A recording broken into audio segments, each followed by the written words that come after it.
les causes qui conduisent au manque ou à la pauvreté. Le manque, c'est quoi? Qu'est-ce que c'est que le manque? J'ai écrit ici que le manque est défini comme une absence ou une grave insuffisance d'une chose nécessaire. Le manque est quoi? L'absence ou une grave insuffisance d'une chose nécessaire. Le manque, c'est l'absence ou une insuffisance grave d'une chose nécessaire.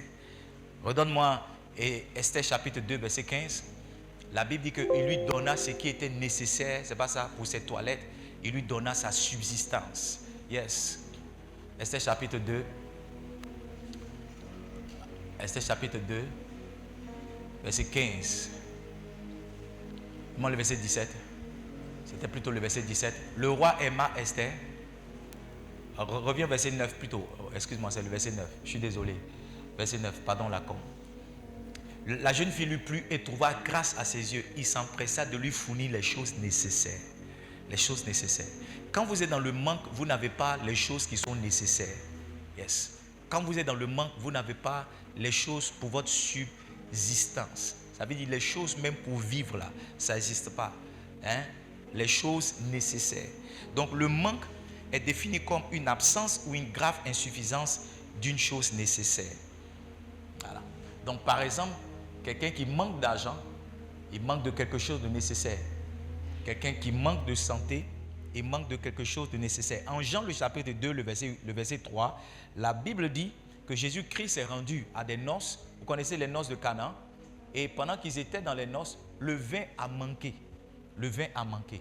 Le drame du manque de vin dans cette cérémonie, c'est que ça avait commencé à rendre la fête bizarre. Je ne sais pas si vous avez été dans une fête et puis la nourriture manque. Quand il y a un manque dans une fête, ça gâche toute la fête. Les gens ne sont plus heureux, ils commencent à avoir des tensions. Le monsieur qui se marie ou bien la personne qui fait son baptême commence à être triste. Donc, ça veut dire que quand il existe un manque dans votre vie, ça peut engendrer certaines déceptions, certaines tristesses.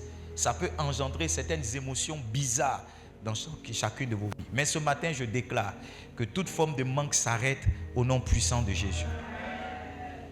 Première cause du manque, chaque fois que vous verrez quelqu'un qui manque d'argent, qui manque de ce qui est nécessaire, vous verrez que la première cause se trouve dans une absence d'activité ou bien une paresse notoire. Un manque d'activité ou une paresse notoire. Si tu ne fais rien, tu seras toujours dans le manque. Si tu ne fais rien, tu seras toujours dans le manque. Proverbe chapitre 24, verset 30 au verset 34, il dit: j'ai passé près du champ d'un paresseux, près de la vigne d'un homme dépourvu de sens. Il y a des gens qui ont une activité mais qui sont paresseux. Ils vont au travail à 9h, ils viennent à 15h, vendredi, ils disent non, on ne dit pas au champ. Ou bien ce n'est pas le chant de mon papa. Ces gens de paroles-là, c'est la parole des gens qui sont paresseux. Verset 31, il dit: voici les épines croissaient partout, les ronces en couvraient la face et le mur des pieds était écroulé. J'ai regardé attentivement et j'ai tiré instruction de ce que j'ai vu. Quelle est l'instruction? Verset 33. Un peu de sommeil, un peu d'assoupissement, un peu croiser les mains pour dormir. Verset 34. Il dit: la pauvreté, le manque va te surprendre. Si tu es un homme paresseux, tu es une femme paresseuse, tu seras toujours dans le manque. Il dit: le manque va te surprendre comme un rôdeur, la disette. La disette, c'est un état de manque notoire. C'est un état de manque criard. Il dit: la disette va te surprendre comme un homme en âme. Donc pour ne pas être surpris par le manque, pour ne pas être surpris par le manque, pour ne pas être surpris par la pauvreté, tu dois avoir une activité et travailler. Travailler. Tu dois lutter contre la paresse. La paresse là, c'est ton ennemi. Tu dois lutter contre la paresse. Tu dois lutter contre une absence d'activité. Tu dois lutter contre le chômage. Tu dois te battre pour trouver du travail.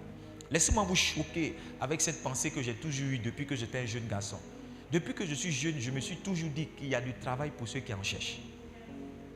Ceux qui trouvent du travail, ce sont ceux-là qui ont cherché. La Bible dit: cherchez et quoi? Vous trouverez. C'est pas ça?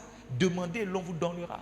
Beaucoup de personnes se plaignent qu'elles n'ont pas du travail. Mais posez-leur la question: quelle est la dernière fois où elles ont cherché du travail? Il y en a, ça remonte à 2 ans. Il y en a, ça remonte à 3 ans. J'ai dit à quelqu'un que moi, j'ai fait un diplôme en assurance et j'ai fait un autre en banque. J'achetais chaque année une revue qu'on appelle Banque Assurance. Banque Assurance. Dans cette revue-là, il y avait toutes les entreprises de banque avec les localisations, le numéro de téléphone, le nom de leur directeur.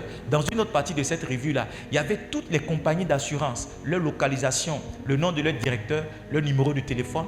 Il y avait tous les agents généraux, il y avait tous les courtiers. Chaque lundi, quand je partais de mon travail, je préparais le dimanche avant 5 lettres et je choisissais dans cette revue-là 5 entreprises où j'allais déposer mon dossier. Donc chaque semaine, je faisais des entretiens. Chaque semaine, au point que j'étais devenu maintenant un rodé des entretiens. Il y a du travail pour ceux qui en cherchent. Tu ne peux pas dormir à Dabou ici et puis attendre que la chose vienne te trouver. Non. Tu ne peux pas dormir quelque part à Bastos et puis attendre qu'un ange t'envoie les choses. Non. Il faut te lever et aller chercher ton travail. Sinon, tu seras toujours dans le manque. Quelle est la deuxième raison? La deuxième cause qui envoie le manque, qui envoie la pauvreté, c'est quelquefois le manque d'assistance ou l'absence de soutien. N'êtes-vous pas d'accord avec moi que si vous aviez un soutien, les choses seront plus faciles pour vous? Et moi, je vais vous faire cette confidence. Je l'ai déjà dit ici. Chaque travail que j'ai eu, c'est quelqu'un que j'ai connu qui m'a soit donné l'information ou bien qui m'a recommandé. Mon premier stage même là, c'est sur le numéro de ma femme qu'on m'a appelé. J'étais quelque part là-bas, dans ma galère, en train de me promener. Et puis elle m'a dit, tiens, il y a une société qui t'a appelé. Elle a dit ceci, elle a dit cela. Voilà, il faut te dépêcher de partir. Quand je suis allé, j'ai signé mon premier contrat de stagiaire. Donc, quelquefois, vous êtes dans le manque parce que vous n'avez pas de gens à côté de vous. C'est pourquoi vous devez bâtir du relationnel. Vous devez apprendre à être un homme, une femme qui entretient des relations, qui crée des relations et qui les garde. Et il y a beaucoup de personnes aujourd'hui qui méprisent les relations, qui se disent que oh, celui-là, je n'ai pas besoin de lui, celui-là, je n'ai pas besoin d'elle. Tu ne sais pas ce que quelqu'un peut devenir demain. Le dernier de ta classe, tu sais pas. Quand on était à l'INP, le dernier de notre promotion, excusez-moi, on est parti voir les professeurs pour qu'on augmente ses moyennes pour ne pas qu'ils soient renvoyés. Quand on a fini, nous tous, les 3 années à l'INP, il a eu du travail avant nous. Quand on partait au plateau, c'est lui qui nous amenait pour payer du riz chep pour nous. Nous, on mangeait riz, on mangeait pain fourré avec lait caillé. Pain fourré 100 francs, lait caillé 100 francs. C'est 200 qu'on pouvait manger à midi. Mais lui, il était déjà un salarié. Il était déjà en contrat à durée indéterminée. Il avait déjà des centaines de mille par mois. Donc, il nous appelle. Ah, tu es où? Je dis non, je suis encore là. Il dit viens. Il paye chèque pour nous 500, 800, 1000 francs, 1500. Le dernier de la promotion a été le premier à travailler. Vous devez apprendre à respecter chaque personne que vous voyez. Voyez-vous, Esther, dans l'histoire qu'on a lue, c'était une esclave. Mais une esclave peut devenir reine. Tous ceux qui ont connu Esther au temps de son esclavage se sont montés aussi avec elle. La preuve en est que Mardochée, même qui est parti lui donner l'information de ce qu'elle peut se présenter à ce concours-là, est devenu le numéro 2 dans le royaume d'Assyrus. Maintenant, suivez-moi bien. Chaque relation que Dieu va vous donner, vous devez les entretenir. Dieu m'a fait comprendre, j'écoutais un homme de Dieu, l'apôtre Yeshua Selman, et je bénis Dieu pour sa vie. Il m'a fait comprendre qu'on accède à la grandeur par 2 portes. La porte du besoin et la porte de la valeur ou de la contribution. Yes. Quelquefois, quand tu vas voir une autorité, tu vas voir l'autorité parce que tu as un besoin. Tu envoies une lettre de soutien. Je suis venu vous voir parce que. Récemment, on est parti voir le ministre, c'est pas ça? On est parti, on a accédé au ministère parce qu'on avait un besoin. Maintenant, on peut retourner au ministère, pas avec un besoin, mais à cause de notre contribution, à cause de notre valeur. Ça a été le cas pour Joseph. Joseph est arrivé chez Pharaon à cause de ce qu'il pouvait apporter comme solution en Égypte. Donc, vous devez travailler à ce que vous soyez des hommes et des femmes qui apportent des solutions. C'est pourquoi ce matin, je vous ai parlé de cette valeur qui est la valeur de la productivité. Pourquoi est-ce qu'on va vous chercher? Pourquoi est-ce qu'on va vous recommander? Pourquoi est-ce qu'on va vous proposer du travail? Vous devez apprendre à être tellement valeureux que quelqu'un dise ah, si tu marches avec Aïn, ça sera différent. Si tu marches avec Edmond, ça sera différent. Ne soyez pas ce genre de personnes-là où on ne sait pas si on doit vous prendre ou bien quand on vous a pris, on ne sait pas où on va vous mettre. Vous devenez un fardeau dans la relation. Une relation dans laquelle vous n'êtes pas contribuant, vous allez finir par la perdre. Une relation dans laquelle vous n'apportez rien, vous allez finir par la perdre. Si vous ne savez pas dire merci, si vous ne savez pas payer, la contribution peut ne pas être équitable. Ça veut dire, c'est pas la même chose. Quelqu'un peut emmener 10 000. Toi, on ne te dit pas d'envoyer 10 000. Mais si tu envoies 500, l'effort que tu fais, tu maintiens la relation. Yeah. Une relation dans laquelle c'est toi toujours, on prend soin de toi, ça ne va pas marcher. Pas marcher. Un boss qui t'a aidé, il ne va pas t'aider indéfiniment. Il t'aide dans une saison. C'est pourquoi tu dois apprendre à être valeureux. Et quelquefois, quand quelqu'un t'a aidé, il veut recevoir en retour, pas l'argent que tu vas lui donner, mais il veut être fier que l'aide qu'il t'a apportée, ça t'a aidé à devenir quelque chose. Donc, il veut aussi te présenter à d'autres personnes pour dire, tu vois, lui là, je l'ai aidé. Et il est encouragé aussi à aider d'autres personnes. Mais il y a des gens ici qu'on a aidés qui ne sont rien devenus. On te recommande dans une entreprise, tu ne vas pas. Tu ne vas pas à l'entreprise. Au point que celui qui a accepté la recommandation appelle celui qui t'a recommandé pour dire, ah mais ton petit là, je l'ai pris mais il ne vient pas au travail. Et la personne est embêtée. Une autre personne vient demander du travail ou bien de l'aide, elle se dit, ah, vous l'en vous connaissez. Et les enfants de Dieu, les évangéliques ont ce problème. Tu leur trouves du travail, ils vont là-bas pour prier, faire des délivrances. Ils vont voir tous les esprits là-bas, faire veiller des prières, faire ministère, faire ceci, faire cela. Et à la fin du mois, ils n'apportent rien comme contribution à la société. Écoutez-moi, il ne faudrait pas que quelqu'un regrette de vous avoir connu. Il faut que chaque fois que votre nom est cité quelque part, quelqu'un soit fier de dire, lui là je le connais, et qu'il rende le témoignage de ce que vous êtes quelqu'un de bien. C'est pourquoi vous devez travailler sur votre réputation, vous devez travailler sur votre témoignage. Parce que la réputation d'un homme le précède. Quelquefois, avant que vous n'arrivez quelque part, on sait tout de vous. Ou bien on a déjà une idée de vous. Yes, tu as insulté quelqu'un parce que pendant que tu étais dans le bac, tu as versé l'eau sur la voiture de quelqu'un. Cette personne sur qui tu as versé l'eau là, ça peut être l'assistance de celui vers qui tu t'en vas pour faire un test. Et quand tu arrives là, tu trouves l'assistante que tu as insultée.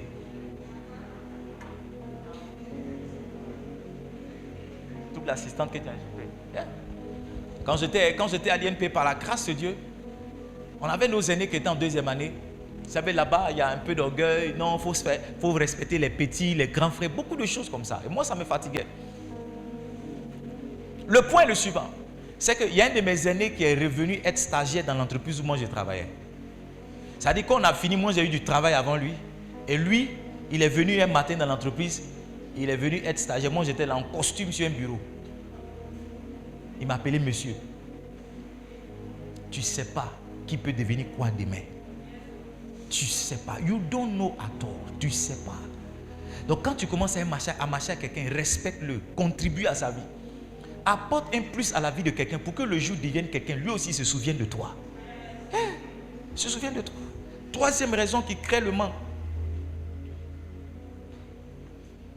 Je n'ai pas donné de verset. 2 Corinthiens chapitre 11, verset 8 au verset 9. Regardons l'apôtre Paul, comme il était soutenu. 2 Corinthiens chapitre 11, verset 8 au verset 9. Écoutez-moi, c'est une vérité sur laquelle je vais insister. Il n'y a rien que Dieu vous donnera, en tout cas c'est rare, qui ne passera pas par un homme. Il n'y a rien.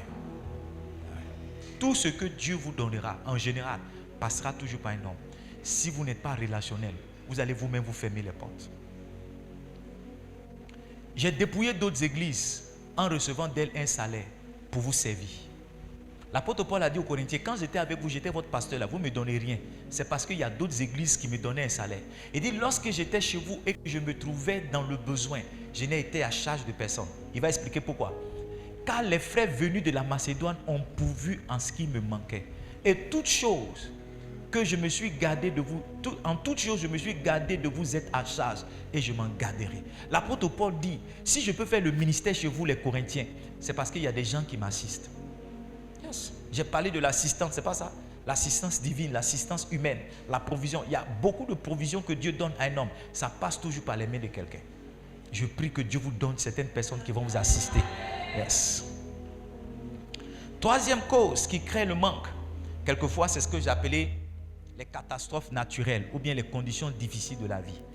Il y a 4 années de cela, on a été secoué par le coronavirus. Regardez comment le temps passe très vite. Yes. Il y a 4 années, c'était le coronavirus. Combien de personnes ont perdu l'argent? Combien de personnes ont perdu leur travail? Combien de personnes ont perdu leur boulot? Il y en a qui étaient sur le point de voyager et tout s'est fermé. Combien de personnes, combien de pasteurs ont perdu leurs églises? Écoutez-moi, écoutez. Quand vous lisez la Bible, vous comprenez que tous les temps ne sont pas des temps de vache grasse. Yes. Toutes les saisons ne sont pas des saisons d'abondance. C'est pourquoi vous devez apprendre à gérer ce que Dieu vous donne. Parce qu'il existe des catastrophes. Au temps d'Abraham, il y a eu une famine. Au temps d'Isaac, il y a eu une famine. Au temps de Jacob, il y a eu une famine. Au temps de Joseph, il y a eu une famine. Au temps d'Abimelech et Naomi, il y a eu une famine. Au temps de qui encore? Au temps des disciples, il y a eu une famine. Donc toutes les famines qu'il y a eu dans la Bible, ça doit t'amener à comprendre que 2025 là, on est en train de dire oui, mais ça peut être une période de famine. Quand c'est une période de famine, quelles sont les dispositions que tu as prises? La Bible dit que l'homme prudent voit le danger venir de comment? Venir de loin. Les enfants de Dieu sont imprudents. Non, la foi ne t'empêche pas de planifier. C'est ce que Joseph a dit. Joseph a dit, il y aura 7 années d'abondance, mais il y aura aussi 7 années de famine. Il y aura aussi 7 années de sécheresse. Qu'est-ce qu'on fait pour la sécheresse? Il dit, pendant les années d'abondance, on va garder 2/5 de ce qu'on a pour subvenir à nos besoins dans nos temps de famine. Beaucoup de personnes sont dans le manque parce que certaines situations graves sont arrivées et n'ont pas pris de dispositions pour ça. Yes. J'étais à Boaké en 2002 quand la guerre a éclaté le 19 septembre. On a quitté Boaké le 8 octobre, on est arrivé à Abidjan le 10 octobre. Mais beaucoup de personnes ont perdu ce qu'elles avaient à Boaké. Beaucoup de personnes. Et si tu es un Ivoirien, chaque 10 ans, on a pratiquement des crises ici. Tu ne dois pas vivre pour vivre. Tu dois te préparer au cas où il y a une crise. Quelles sont les dispositions que tu as prises? Quelles sont les dispositions que tu as prises? Parce que tout le monde vit la crise, mais tout le monde ne se ressent pas la crise de la même manière. Est-ce que vous êtes ici? Yes. Genèse chapitre 47, verset 15. Quand l'argent du pays d'Égypte et du pays de Canaan fut épuisé, tous les Égyptiens vinrent à Joseph en disant, donne-nous du pain. Pourquoi mourions-nous en ta présence? Car l'argent manque. Yes. J'ai dit Genèse chapitre 47, verset 15. Il dit, donne-nous un peu de pain car l'argent manque. L'argent manque pourquoi? Parce qu'ils étaient dans la famine. Joseph a ramassé tout leur argent parce qu'il était le seul à leur vendre du pain. Eux, ils payaient du pain, mais ils ont arrêté de cultiver. Joseph a pris tout ce qu'ils avaient. Frères et sœurs, je ne suis pas un prophète de malheur, mais je suis un homme réaliste. Je vous dis que dans la vie d'un enfant de Dieu, il y a certaines crises qui arrivent. Il y a certaines tempêtes qui arrivent. Il y a certaines famines qui arrivent. Si c'est arrivé au temps d'Abraham, c'est arrivé à Isaac, c'est arrivé à Jacob, ça peut t'arriver toi. Autant la Bible dit que Dieu leur a fait des hommes prospères, autant ils sont passés par des famines. Mais ils ont pris des dispositions dans la famine pour ne pas justement connaître le manque. Donc vous devez prendre des dispositions, vous devez être des hommes spirituels pour interroger Dieu quant aux années qui arrivent. Qu'est-ce que vous devez faire? Qu'est-ce que vous devez mettre en place? Vous devez le faire. L'année dernière, je vous avais dit que le temps allait être difficile de faire une bonne épargne. C'est pas ça? Ceux qui ont suivi mon conseil, ça a été. Mais ceux qui n'ont pas suivi le conseil, ils ont senti la galère. Amen. Amen. Amen. 4e cause du manque ou de la pauvreté, il faut noter les activités démoniaques. Les activités démoniaques. Et je vais partager un témoignage avec vous. Hier, j'étais au bureau. Avant-hier, je suis allé prier avec Loïc. On avait une soeur qui passait par des moments difficiles et son mari nous a appelés. Et on a couru, on est parti. Par la grâce de Dieu, on a trouvé d'autres pasteurs là-bas. On leur a laissé faire, ils ont prié. La soeur est revenue à elle-même. Et on est revenu à la maison autour de 1h du matin, 2h du matin. Quand je me suis endormi, je n'ai pas vraiment dormi. Mais j'ai senti comme un coup dans mon... J'ai senti un coup dans mon cou. C'est comme si quelqu'un m'a tapé avec quelque chose dans mon cou. Et je me suis réveillé le jeudi matin. C'était jeudi matin? Vendredi matin, avec une douleur dans mon cou. Une douleur atroce dans le cou.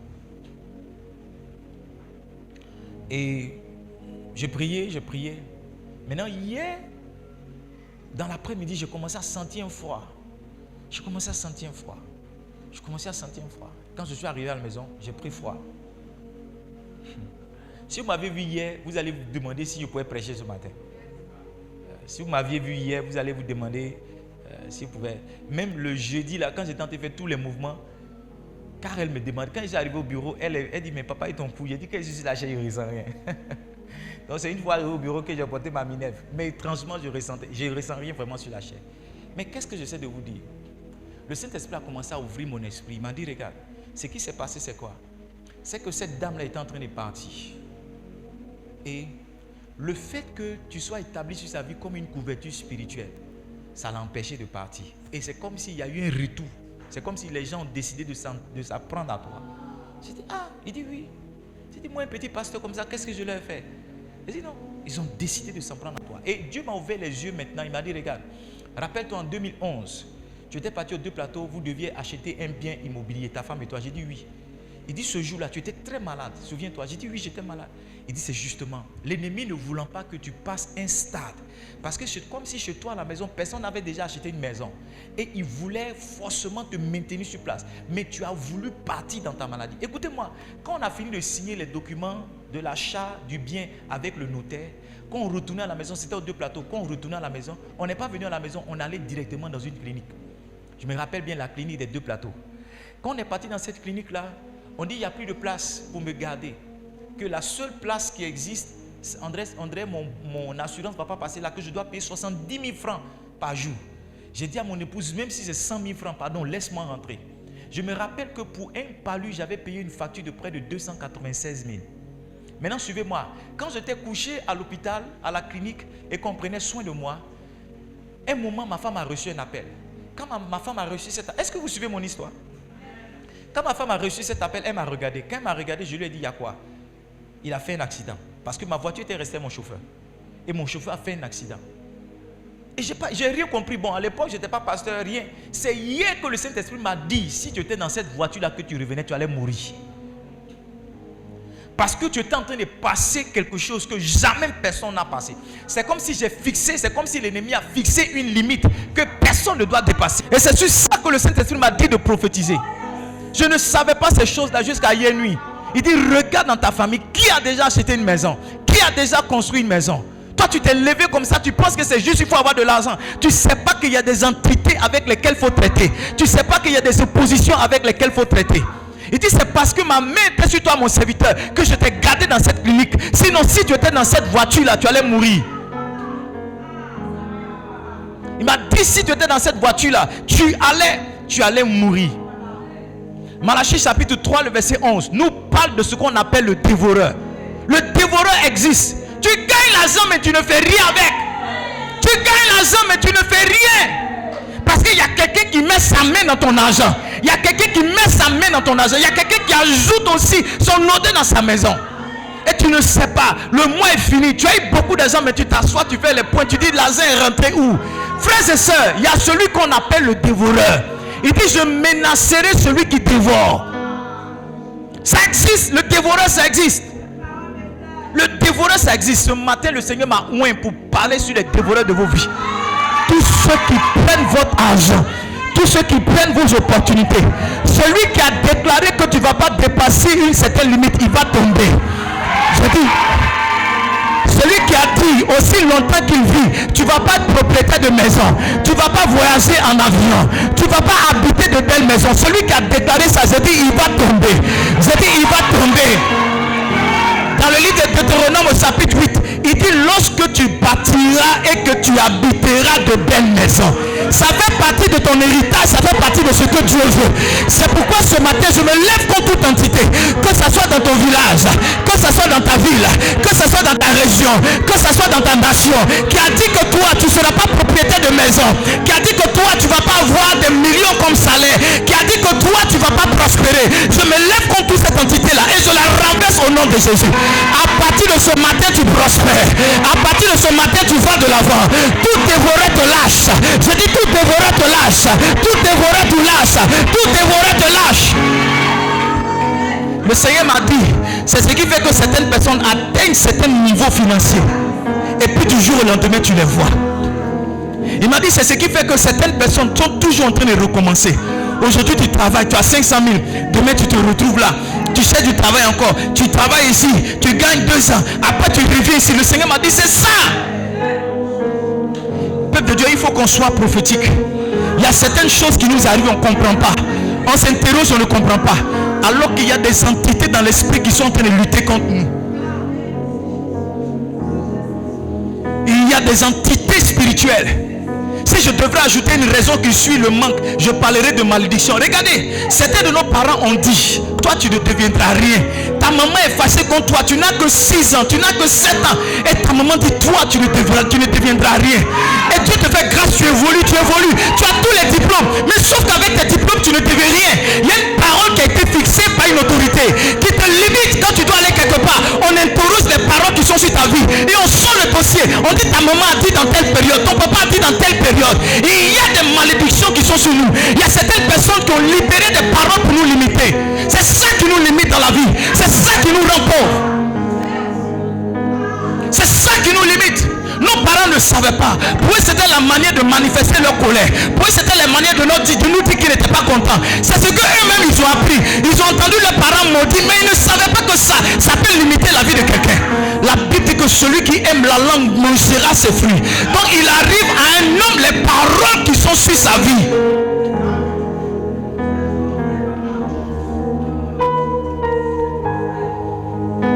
Une femme a dit à sa maman, à sa fille, elle a dit à sa fille, tu me fatigues. Quand tu vas accoucher, tu vas comprendre. Et elle devait accoucher, elle était enceinte, elle devait accoucher. Les complications sur les complications. Pendant que son frère qui est pasteur, on bénit Dieu pour les pasteurs qu'il nous a donnés. Pendant que son frère qui est pasteur était en pleine conférence, le Saint-Esprit lui a dit, sors de la conférence, va prier pour ta soeur. Il a appelé son beau-frère. Il dit, qu'est-ce qui se passe? Le Saint-Esprit vient de me dire que ma soeur est enceinte et qu'il y a une complication sur sa grossesse. Il dit, oui, depuis on cherche la solution, on ne trouve pas. Le Saint-Esprit lui a dit, ta maman a dit une parole. Et c'est cette parole-là qui affecte ta soeur maintenant. Appelle ta maman et dis-lui pardon, qu'elle déclare une autre parole.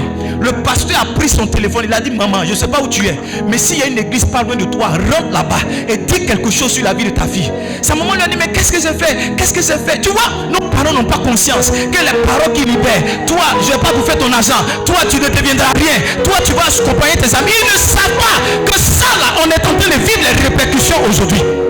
La dame est rentrée, elle a changé la parole sur la vie de sa fille. Quelques minutes après, celle qui avait un accouchement difficile, les choses ont été allégées. Frères et sœurs, il y a beaucoup de difficultés qui viennent parce qu'il y a des paroles méchantes que les gens ont prononcées sur nos vies. Beaucoup de difficultés financières arrivent parce qu'il y a des paroles limitantes que les gens ont prononcées sur nos vies. La Bible dit en Genèse chapitre 26, le verset 12. Donne-moi le verset 12. Isaac sema cette année-là et recueillit le centuple. La fin du verset dit, car l'Éternel le bénit. Car l'Éternel le bénit. Genèse chapitre 26, verset 12. Il dit, car l'Éternel le bénit. Ça veut dire que ce que Isaac est devenu, c'est à cause de la parole qui était sur sa vie. C'est pourquoi si j'ai un conseil à vous demander, c'est de rechercher les bénédictions. Parce qu'il y a trop de paroles méchantes qu'on a prononcées sur nos vies. Maintenant, tu dois commencer à accumuler les bonnes paroles. Chercher. Tu apprends qu'un homme de Dieu vient. Si ce n'est pas ton pasteur, fais une offrande de 1000 francs, fais une offrande de 2000 qui disent quelque chose sur ta vie. Il dit, car l'Éternel le bénit. Nos parents, oh, toi Edmond, tu ne seras rien. Oh, toi, tu vas toujours accompagner tes camarades. Toi, j'ai pas besoin de ton argent. Tu vas rien me donner. Qu'est-ce que tu vas avoir même? Nos parents ne savaient pas. Mais les gars, la vérité c'est que ces choses-là nous suivent. C'est pourquoi un conseil que le Saint-Esprit est en train de m'inspirer. Si vos parents sont encore vivants, allez leur faire des offrandes. Quand il y a les histoires de fêtes comme ça, donnez la joie. Qu'est-ce qu'Isaac a dit à son fils? Il dit, prépare-moi un mets que j'aime, afin que mon âme te bénisse. Commencez à donner à vos parents les choses qu'ils aiment, afin qu'ils prononcent des paroles de bénédiction sur vous. Parce que la chose est telle que Dieu même, il a caché notre existence. Il a caché notre destinée à nos parents. Quand nos parents nous voient, ils ne savent pas ce qu'on est censé devenir. Il n'y a aucun homme qui est parfait depuis son enfance jusqu'à son âge adulte. Nous tous là, on a été compliqués, on a été difficiles. Mais qu'est-ce que... Il y a des gens même à qui on a donné des noms bizarres. Je connais quelqu'un, son nom c'est je ne peux pas faire. Une dame est venue me voir au bureau, elle dit, pasteur, mon nom ça veut dire ceux qui sont derniers. Elle dit, mon nom ça veut dire ceux qui sont derniers. Mais qu'est-ce que tu vas devenir sur ton nom même? Chaque fois qu'on t'appelle ceux qui sont derniers, ceux qui sont derniers, ceux qui sont derniers, ceux qui sont derniers. Les gars, j'ai entendu cette parole-là. C'est pourquoi j'ai changé le nom de mes enfants. Changé le nom de mes enfants. J'étais chez une de mes tantes la semaine dernière. Elle m'a demandé si parmi mes enfants, il y a un qui est son homonyme. J'ai dit, maman, je suis désolé, il n'y a pas. Il n'y a pas. Il n'y a pas homonyme de quelqu'un. Quelqu'un, je ne connais pas sa vie, je prends son nom pour donner à mon enfant. Pourquoi? Il n'y a pas homonyme. Quelle est parole? Qu'est-ce qu'on a dit sur ta vie? Qu'est-ce qu'on a dit sur ta vie? Qu'est-ce qu'on a dit sur ta vie? Est-ce que tu te rappelles des paroles qu'on a dit sur ta vie? Tu vois, pendant que je suis en train de parler, le Saint-Esprit est en train de rappeler à certaines personnes des paroles. Des paroles, des paroles, des paroles. Je change cela ce matin au nom de Jésus. Ce matin, je me tiens dans l'office d'un prophète et je change toutes les paroles. Je déclare que tu es béni. Je déclare qu'à partir de ce matin, Dieu commence à faire concourir les choses pour ton bien. Yes. Toute limite qui a été placée sur ta vie est levée ce matin. Tout obstacle qui avait défini ta destinée est levé ce matin. Toute limite qui avait dit que tu n'arriveras pas quelque part est levée ce matin. Est levée ce matin au nom de Jésus-Christ. On a dit que dans ta famille tu ne te marieras pas. Je déclare que tu te marieras. On a dit dans ta famille que personne n'obtiendra un terrain, un bien immobilier, une maison. Je déclare que ces choses-là sont pour toi au nom de Jésus. Je déclare que tu es béni au village. Je déclare que tu es béni en ville. Je déclare que tu es béni à l'étranger. À cette une minute.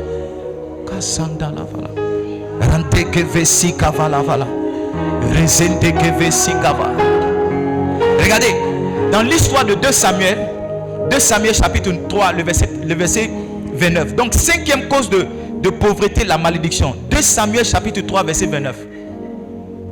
Il dit que ce sang retombe sur Joab et que toute la maison de son père, et sur toute la maison de son père. Il dit qu'il y a toujours quelqu'un dans la maison de Joab qui soit atteint d'un flux ou de la lèpre et qui s'appuie sur un bâton ou qui tombe par l'épée. Et puis regarde, il dit ou qui manque de faim. C'est cette malédiction qu'on a donné à quelqu'un. Il dit qu'il y a toujours quelqu'un dans la maison qui manque de pain. De pain. Qu'il y a toujours quelqu'un dans la maison qui manque de pain.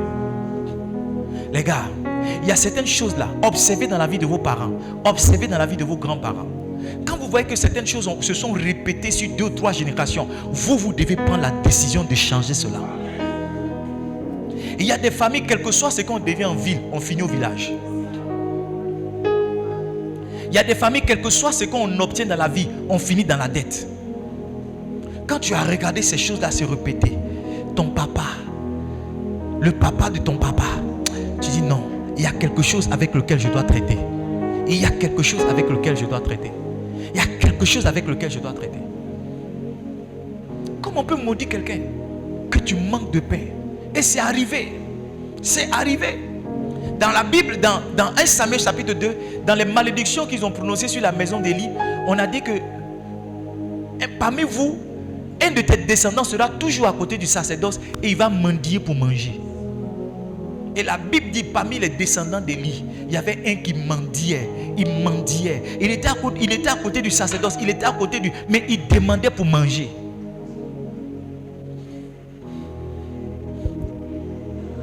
Je déclare encore sur ta vie ce matin. La saison où tu demandais, la saison où tu quémandais, la saison où tu manquais du minimum, cette saison-là s'arrête au nom de Jésus.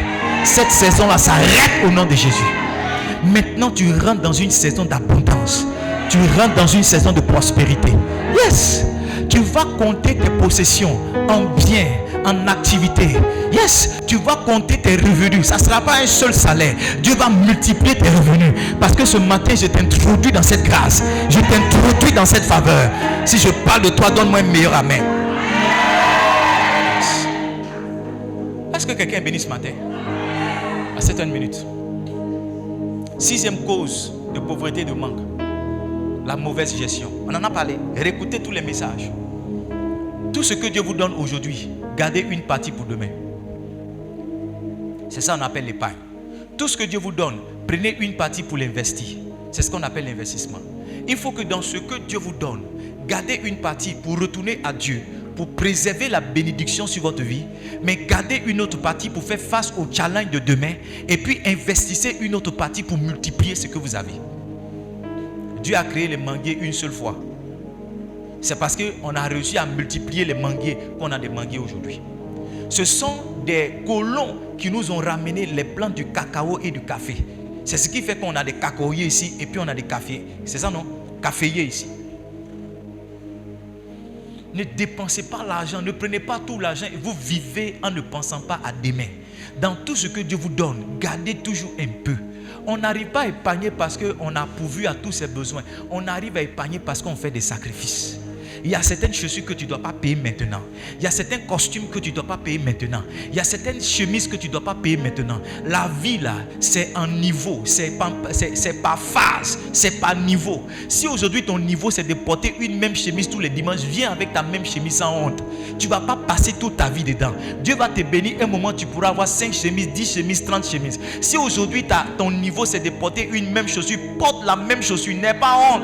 Dieu va changer ta vie bientôt. Mais ne commence pas à vivre avec le peu que Dieu t'a donné comme quelqu'un qui est béni depuis 5 ans, depuis 10 ans. Ne tombe pas dans cette séduction. Si maintenant Dieu t'a donné une petite voiture, bénis son nom. Les 4x4 sont en train de venir sur le chemin. Mais ne commence pas à courir avec tes amis qui ont 4x4 depuis 10 ans, depuis 15 ans. Vous n'avez pas la même histoire. Vous n'êtes pas à la même heure sur l'horloge de Dieu.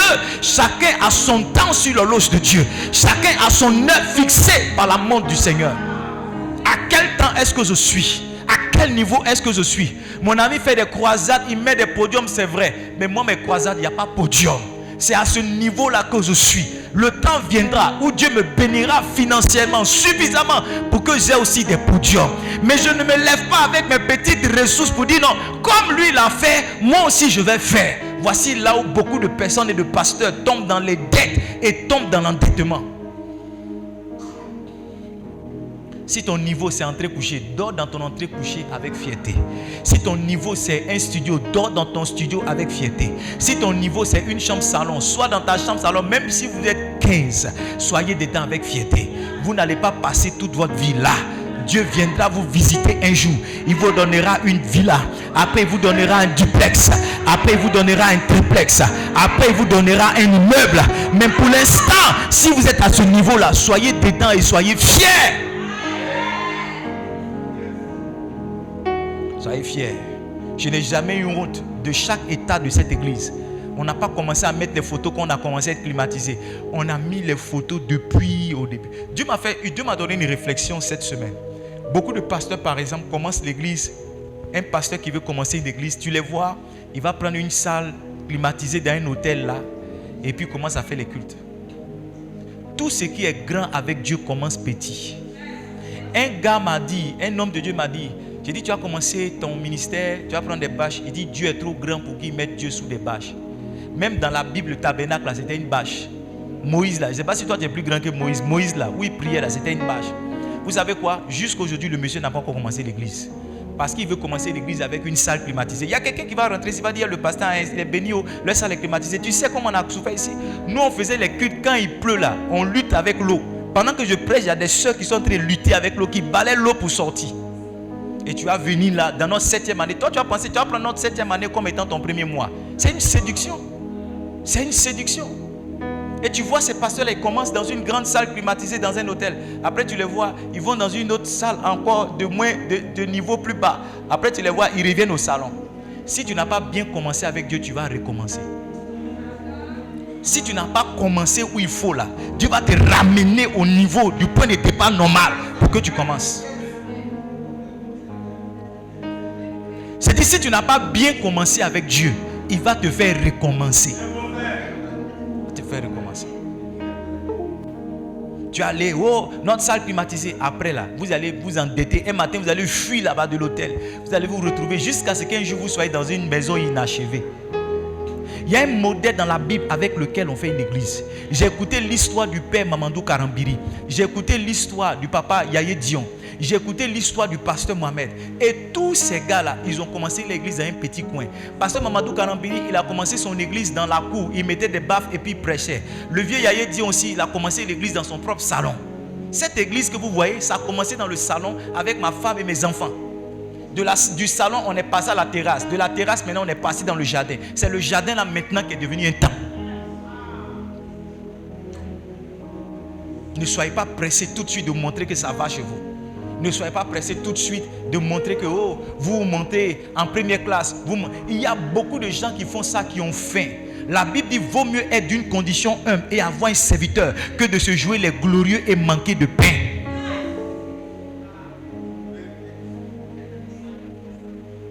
Mieux vaut être d'une condition humble et avoir un serviteur que de se jouer les glorieux et manquer de pain.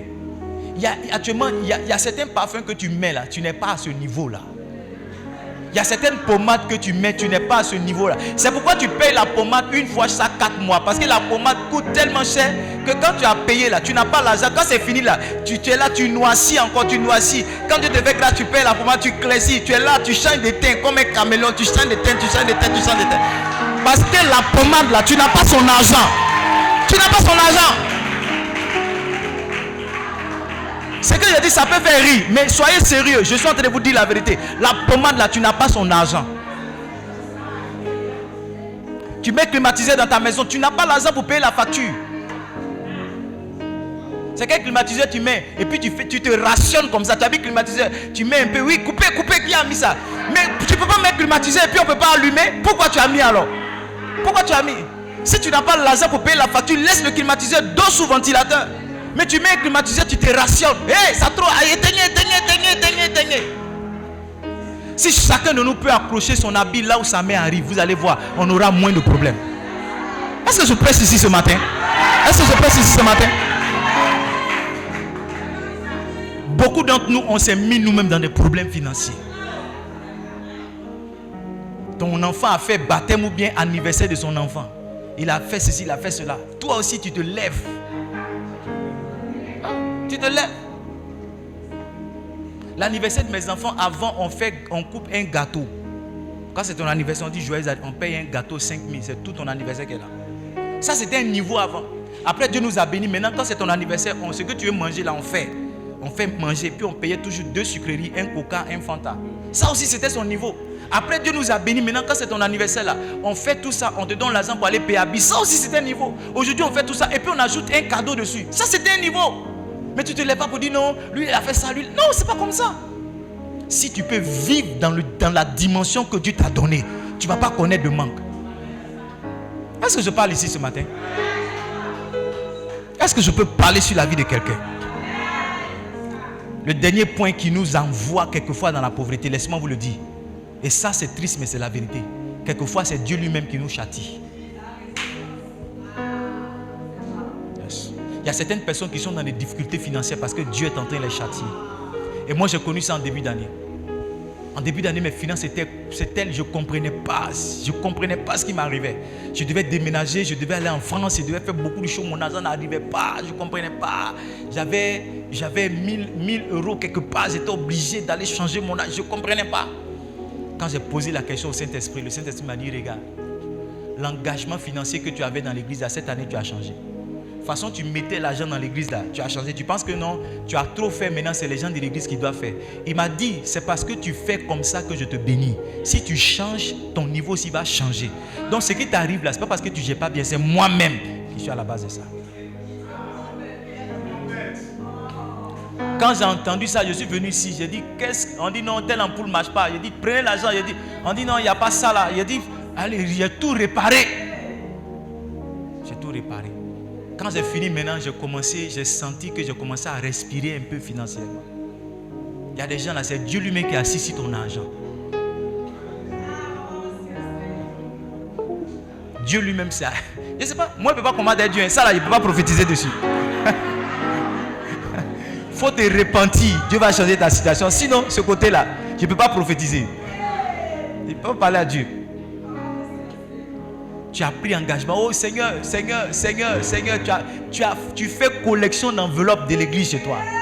Aucun engagement que tu tiens. Dieu dit, ah bon, donc ce que tu as dit que tu allais me donner, tu ne me donnes pas. Ok, tu vas me sentir. Et dès que l'argent rentre, on dit non, ta fille est tombée malade, ton fils est tombé malade. On dit ta maman est tombée au village, son orteil droit est cassé. Au moins, on dit ton oncle aussi, Machette a coupé sa main. Et ton argent disparaît comme ça. Yes. La vérité c'est que Dieu peut bloquer nos finances. Dieu peut faire quoi? Dieu peut bloquer nos finances.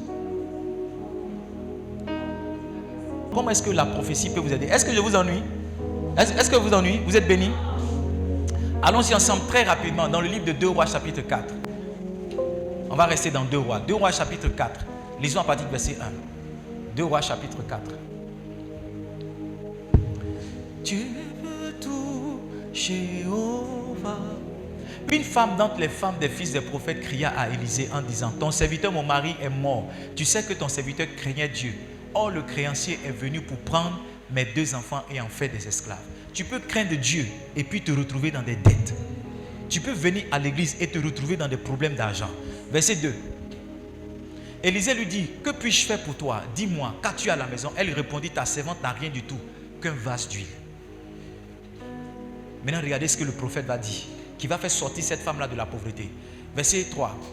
Il lui dit, va demander au dehors des vases chez tous tes voisins. Imaginons que toi, tu ne parles pas à tes voisins.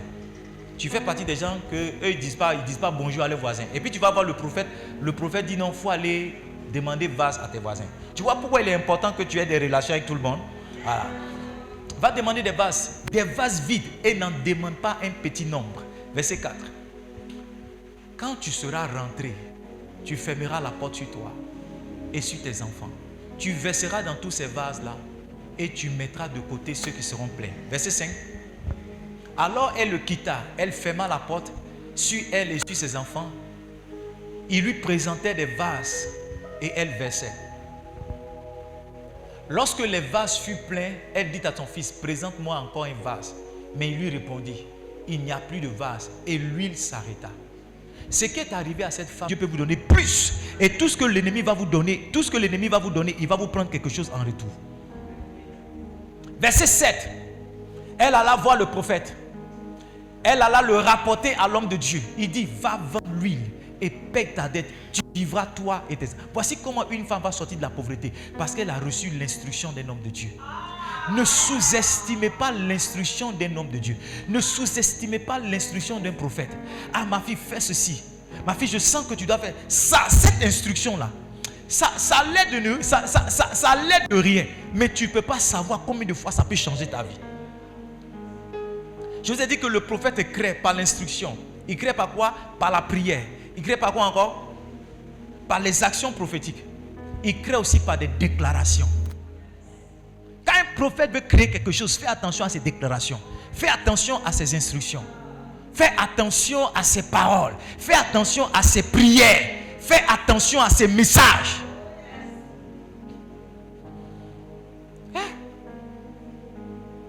Donne-moi maintenant 2 Rois, chapitre 4, verset 8.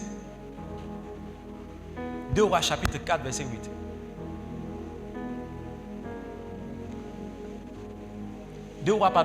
Chapitre 8, verset 1. 2 Rois, chapitre 8, verset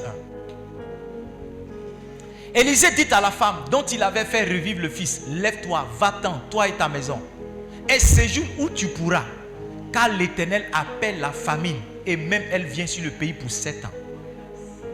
Tout le monde ne savait pas qu'une famine arriverait, sauf le prophète. Et il a dit à une femme, pardon, va où tu peux, mais ne reste pas ici. Qu'est-ce qui va arriver? Dans le verset 2. La femme se leva et elle fit selon la parole de l'homme de Dieu. Elle s'en alla, elle et sa maison, et séjourna 7 ans au pays des Philistins. Le Saint-Esprit est en train de me dire, voici où quelquefois on passe à côté de bénédiction. Il me dit, tu vois, ces genres d'instructions-là, ça vient aussi quelquefois comme un appel de fonds que le prophète fait. Le pasteur prêche, arrivé un moment, il dit, qui veut? Je vais donner des enveloppes, je vais faire ceci. Écoutez-moi, ce n'est pas un mécanisme pour escroquer quelqu'un. Ce n'est pas un mécanisme pour prendre l'argent de quelqu'un. C'est une instruction pour que quelqu'un puisse rentrer dans une quelconque bénédiction. Je ne sais pas si vous êtes déjà arrivé, mais il y a des choses qui me sont arrivées dans ma vie et Dieu m'a dit, ça tu vis ça parce que tu as fait telle offrande. Ça tu vis ça parce que quand cet homme de Dieu a donné l'enveloppe, que tu as réagi, voici que ça. Il dit ça t'arrive parce que voici ce qui s'est passé dans l'esprit quand tu as pris telle enveloppe. Donne-moi le verset 6. Le roi, verset 5 d'abord. Verset 5. Pendant qu'il racontait au roi comment Élisée avait rendu la vie à un mort, la femme dont Élisée avait fait revivre le fils vint implorer le roi au sujet de sa maison, de son champ. Géasi dit au roi, mon Seigneur, voici la femme et voici son fils qu'Élisée a fait revivre. Elle est venue 7 années après. Le roi interrogea la femme et elle lui fit le récit. Puis le roi lui dit, puis le roi donna un eunuque auquel il dit, fais restituer tout ce qui appartient à cette femme. Lis avec moi cette dernière partie. Avec tous les revenus du champ depuis le jour où elle a quitté le pays jusqu'à maintenant. l'instruction d'un prophète a fait qu'une femme n'a pas connu la famine et tout son argent est resté en place. Demande 2 Rois chapitre 7 verset 1. 2 Rois chapitre 7 verset 1. Ça c'est l'instruction. Maintenant regardez la déclaration. La bénédiction. Élisée dit, écoutez la parole de l'Éternel, ainsi parle l'Éternel. Dis avec moi, 1, 2, 3, go. Demain à 7 heures, on aura une mesure de fleur de farine pour un cycle et 2 mesures d'orge pour un cycle à la porte de la Samarie. Pendant qu'ils disaient ça, ils étaient dans la famine. Et puis il leur a dit, demain là, l'argent là, ça ne sera rien. Demain là, on aura à manger, ça ne sera rien. La Bible dit, quand vous lisez la fin de cette histoire, que ce que Élisée a dit, c'est ce qui est arrivé. Je veux déclarer sur la vie de quelqu'un. Ce n'est pas 1 mois après, ce n'est pas 5 mois après, ce n'est pas 8 mois après. À partir de demain, à partir de demain, je dis à partir de demain, à partir de demain, Dieu te fait rentrer dans une saison d'abondance. Dieu te fait rentrer dans une saison d'abondance. Dieu te fait rentrer dans une saison d'abondance. Ce que tu trouvais cher pour toi à acheter, ça sera pour toi quelque chose d'insignifiant. Ce que tu ne pouvais pas penser un jour avoir, ça sera simple pour toi à posséder. Ce qui était au-delà de tes moyens, ça sera maintenant rien dans tout ce que tu auras. Je dis à partir de demain, à partir de demain, à partir de demain, lève la voix, commence à prier. Lève la voix, commence à prier. Bats les mains et prie. Dis à partir de demain, je rentre dans ma saison d'abondance. Avala Zoukafes. Mantete de douce la kavala. Masete le kevere busi kavala. À partir de demain, à partir de demain. À la kavezu kavrante kevesi kavala. Mandele si la va. Punto kovosi kavala bala bala. Est-ce que quelqu'un est en train de prier? À partir de demain, à partir de demain, à partir de demain, je fais un pas dans la prospérité, je fais un pas dans l'abondance. Toute forme de manque me lâche, toute forme de manque me lâche, toute forme de famine me quitte, toute forme de famine me quitte, toute forme d'insuffisance me quitte. Je pose les pieds dans l'abondance, je pose les pieds dans l'abondance, je pose les pieds dans l'abondance. Je pose les pieds dans l'abondance. Je pose les pieds dans l'abondance. Est-ce que tu es en train de prier? Are you praying? Are you praying? Les balous s'en lavé. C'était des douces la cava. Mazanda dadadade. Les aides des douces. Les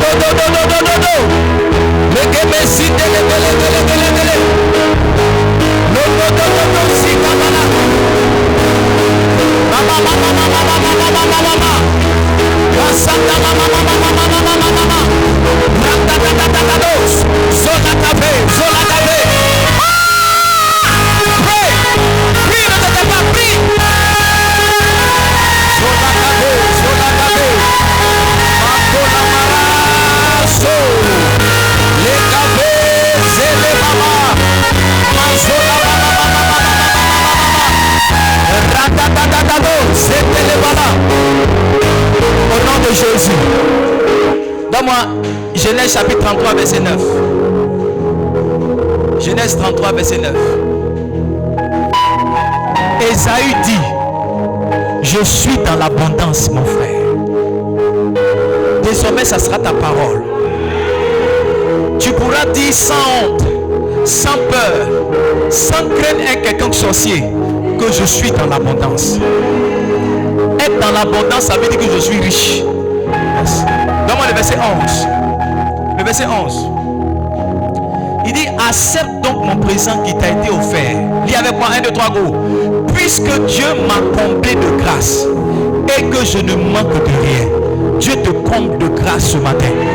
J'ai dit, Dieu te comble de grâce ce matin. Et à partir de ce matin, tu es rentré dans la saison de ta vie où tu ne manques de rien. J'ai dit, tu ne manques de rien. À partir de ce matin, tu ne manques de rien. À partir de ce matin, tu ne manques de rien. À partir de ce matin, tu ne manques de rien. Dans Deutéronome chapitre 8. Lisons à partir du verset 11. Quelqu'un est là ce matin? Il dit, garde-toi d'oublier l'Éternel ton Dieu au point de ne pas observer ses commandements. Verset 12. 1, 2, 3, lis avec moi. lorsque je mangerai et je me rassasierai, lorsque je bâtirai et j'habiterai de belles maisons. Yes. Que Dieu te fasse bâtir de belles maisons. Que Dieu te fasse habiter de belles maisons. Je dis maintenant, mange et sois rassasié. Mange et sois rassasié. Mange et sois rassasié. Mange et sois rassasié. Verset 13. Verset 13. Verset 13. Please give me the verse. Lorsque je verrai, lis avec moi, lorsque je verrai multiplier mon gros et mon menu bétail, s'augmenter mon argent et mon or, s'accroître tout ce qui est à moi, je déclare ce matin au nom de Jésus, que Dieu multiplie tes activités. Je dis que Dieu multiplie tes activités. Que Dieu multiplie tes activités. Que Dieu multiplie tes activités. Que Dieu multiplie tes activités. Que Dieu augmente ton argent. Que Dieu augmente ton argent. Que Dieu augmente ton or. Je dis que Dieu augmente ton or. Que Dieu augmente ton or. Écoute-moi. Que tout ce qui est à toi s'accroisse au nom de Jésus. Pendant que je suis en train de faire des déclarations, je vois certaines choses sortir de ma bouche et tomber sur la tête de certaines personnes. C'est pourquoi ne croyez pas que c'est juste des paroles que je donne. Ce que je suis en train de dire, la Bible dit que le Seigneur confirme la parole de son serviteur. C'est pas ça. Il accomplit ce que prédit son messager. Ésaïe chapitre 44 verset 26. Donc la chose que je suis en train d'annoncer, c'est exactement la chose que Dieu fera. Je dis la chose que je suis en train d'annoncer, c'est exactement la chose que Dieu fera. À partir d'aujourd'hui, Dieu augmente ton or. Je dis Dieu augmente ton argent. À partir d'aujourd'hui, Dieu multiplie tes revenus. À partir d'aujourd'hui, tout ce qui est à toi s'accroît. Tout ce qui est à toi s'accroît. Tout ce qui est à toi s'accroît. Tout ce qui est à toi s'accroît. Je vous donne un dernier passage. Proverbe chapitre 4 verset 23. Le sentier du juste est comme la lumière resplendissante du jour, dont l'éclat va croissant. Proverbe chapitre 4 verset 23. Proverbe 4 verset 23. Media, please. Help me. Donne-moi verset 18. Autant pour moi, verset 18. Verset 18. Le sentier des justes est comment? Est comme la lumière resplendissante. Lis avec moi. Dont l'éclat va croissant jusqu'au... Ça veut dire que à partir de maintenant, ton argent va toujours monter. Tu ne vas jamais dire dans ta vie, avant là j'étais millionnaire. Tu ne vas jamais dire ça. Tu ne vas jamais dire dans ta vie, oh c'est en 2022 que j'ai eu beaucoup d'argent. Non, non, non. Chaque année, année après année, ton argent va croître. Année après année, ton argent va monter. Année après année, tes revenus vont monter. Je dis année après année, tes opportunités vont monter. Année après année, tes entreprises vont monter. Année après année, tes voyages vont monter. Année après année, tes comptes en banque vont monter. Année après année, tes virements vont monter. Année après année, tes millions vont monter. Année après année, ton or va monter. Année après année, ton argent va monter. Je dis année après année, tu vas monter. Yes. Lève la voix, dis Seigneur merci.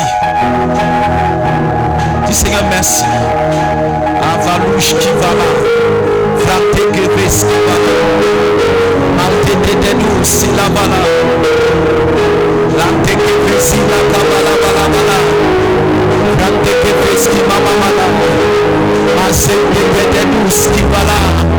Chabra la maçon de leva. Maçon le courant de leva. Mama. Lève la voix, dis Seigneur merci. Si tu as entendu quelque chose, dis merci.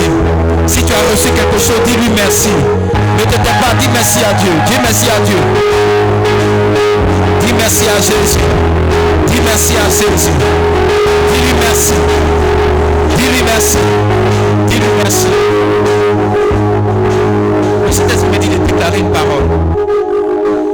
Tous ceux qui ont été ensorcelés,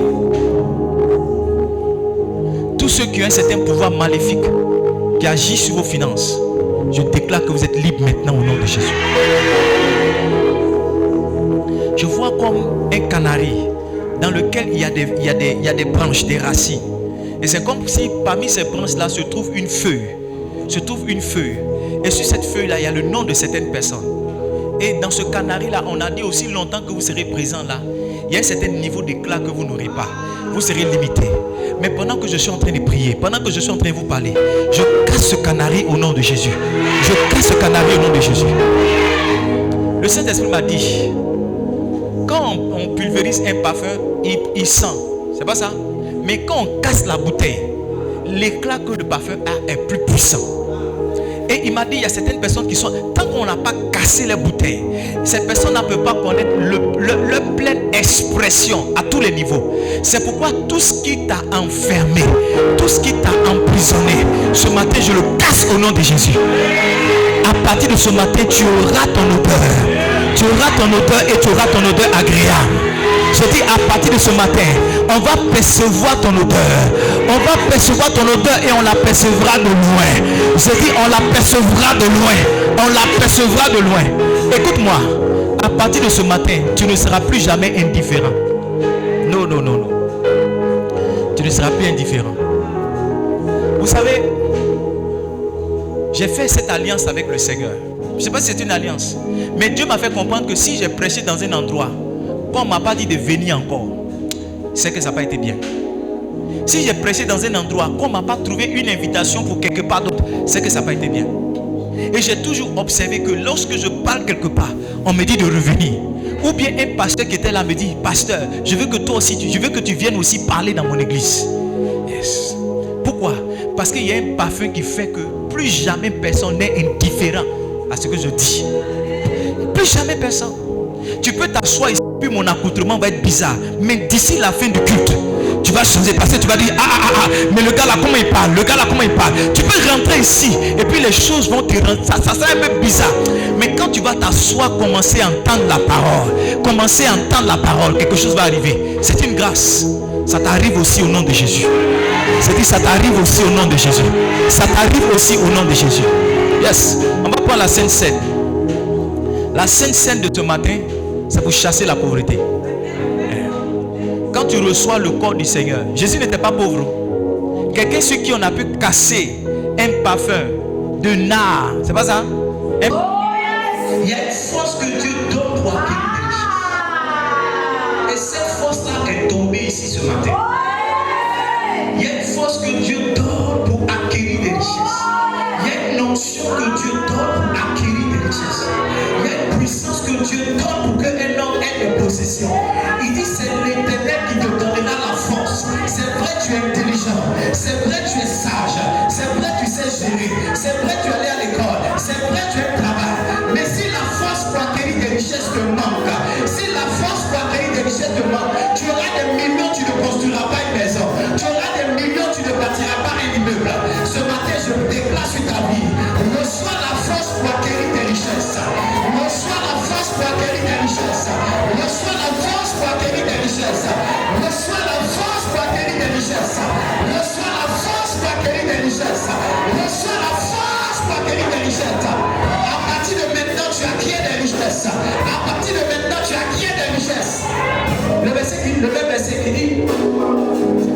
dit, afin de confirmer, comme il le fait aujourd'hui, son alliance qu'il a juré à tes pères. L'abondance est une alliance. Le bishop Oyedepo dit, Dieu lui a dit, my prosperity plan is not a promise. It does not answer to prayer. My prosperity plan is not a promise. It has no respect for fasting. Il dit, my prosperity plan is a covenant. Ça veut dire, il dit, mon plan de prospérité, c'est une alliance. Ce matin, je t'ai pris par la main et je t'ai introduit dans l'alliance d'abondance. Je dis, je t'ai introduit dans l'alliance d'abondance. Je t'ai introduit dans l'alliance d'abondance. Ce matin, je t'ai introduit dans l'alliance d'abondance. Écoute-moi, aussi longtemps que tu marches sous cette grâce, tu seras propriétaire de maison. Aussi longtemps que tu marches sous cette option, tu seras propriétaire d'entreprise. Aussi longtemps que tu marches sous cette grâce, tu vas voyager dans d'autres nations. Aussi longtemps que tu marches sous cette grâce, Dieu va bénir l'œuvre de tes mains. Dieu va bénir l'œuvre de tes mains. Aussi longtemps que tu es connecté à cette grâce, les choses que Dieu fait dans la vie, les choses que Dieu fait dans ce ministère,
Si vous n'avez pas l'argent, mes enfants, si vous n'avez pas l'argent, vous serez frustré.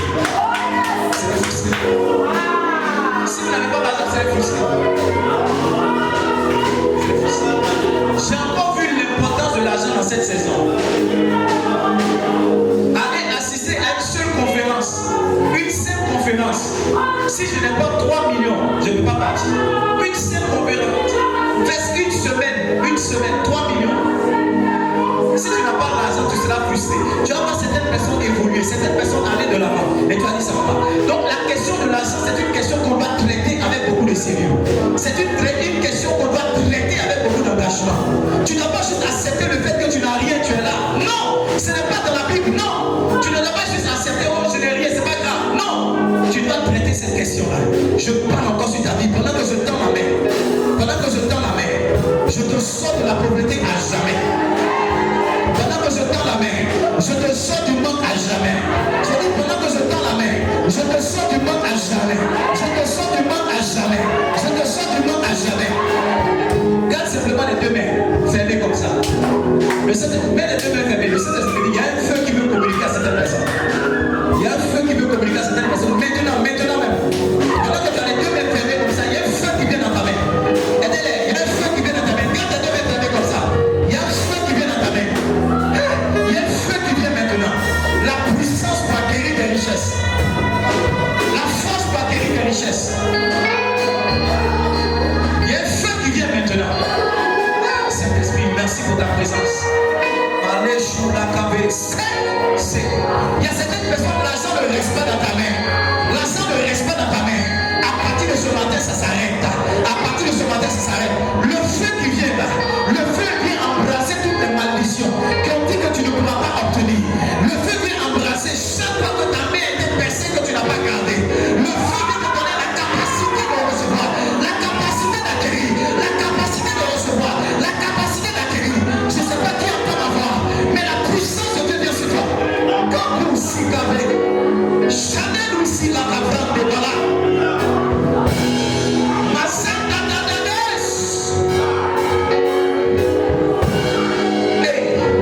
Le Seigneur me dit, il est en train d'enlever maintenant des financiers pour son royaume. Des financiers pour son royaume. Des gens qui vont donner des millions pour l'œuvre de Dieu. Des gens qui vont donner des milliards pour l'œuvre de Dieu. Des gens qui vont pouvoir aux besoins de l'œuvre de Dieu. Pendant que vous avez les mains collées, la puissance est en train de venir. Le Seigneur vous élève comme ses financiers. Il vous élève comme ses financiers. Il vous élève comme ses financiers. La Bible parle de Suzanne. La Bible parle de Suzanne. La Bible parle de l'étendard des Rhodes. La Bible parle de Camis. Je veux voir aller dans cette dimension. Je veux voir aller dans cette dimension. Je veux voir aller dans cette dimension. Je veux voir aller dans cette dimension. Azola Besuke va chanter les mains.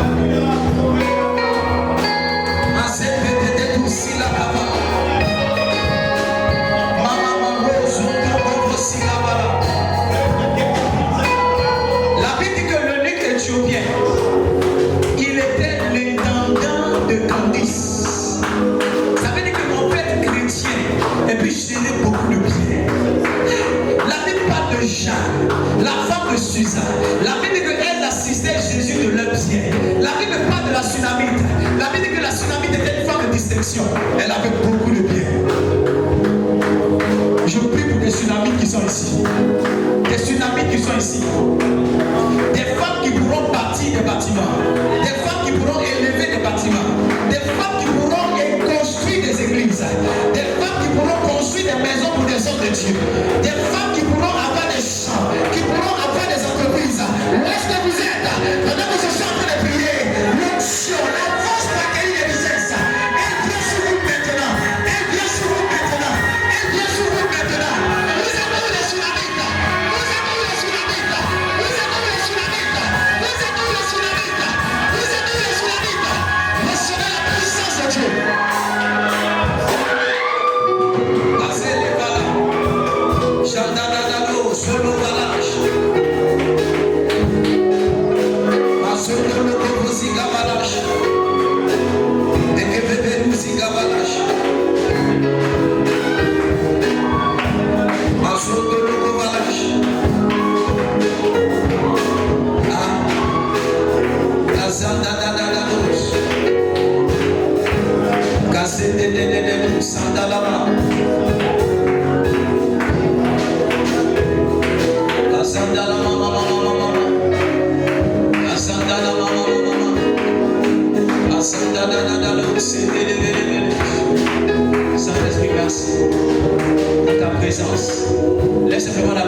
vas saluer le Saint-Esprit. Pendant que tu salues le Saint-Esprit, tu dis au revoir aussi à la pauvreté. Tu dis au revoir à la pauvreté. Tu dis au revoir à la pauvreté. Tu dis au revoir à la pauvreté. La pauvreté part. Elle part. Seigneur, merci. Tu bénis les offrandes ce matin. Tu bénis les dîmes ce matin. Chaque personne qui est ici ce matin a son histoire qui change financièrement. A son histoire qui change financièrement. Au nom de Jésus. Amen.